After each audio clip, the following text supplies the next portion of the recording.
నల్గొండ జిల్లా పోలీసు శాఖలో 1998 నుంచి జాగలాల వ్యవస్థ ప్రారంభమైంది. హత్యలు, దొంగతనాలు చేసే నేరస్తులను పట్టుకునే 2 ట్రాకర్ డాగ్స్ తో పాటు బాంబులను పసిగట్టే 3 స్నిప్పర్ డాగ్స్ నల్గొండ పోలీసు శాఖలో సేవలందిస్తున్నాయి. ఇటీవల ₹1.5 దొంగతనం కేసులో పింకీ అనే ట్రాకర్ స్క్వాడ్ దొంగను పట్టుకుని 2 పతకాలు సొంతం చేసుకోవడంతో జిల్లా వ్యాప్తంగా మరోసారి చర్చనీయాంశమైంది.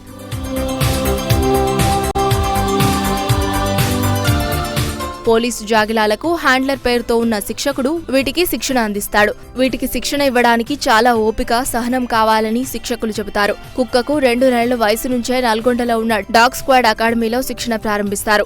ఒక్కో కుక్కకు నెలకు ₹5,000 విలువైన ఆహారం ఇవ్వడంతో పాటు మంచి సౌకర్యాలు ఏర్పాటు చేస్తారు. 4 నెలల పాటు వివిధ అంశాల్లో ట్రైనింగ్ ఇచ్చి రాటు తేలుస్తారు. చిన్న పిల్లలను పెంచడంలో ఉండే ఓపిక కుక్కలకు శిక్షణ ఇవ్వడంలో అవసరమవుతుందని శిక్షకులు చెబుతారు.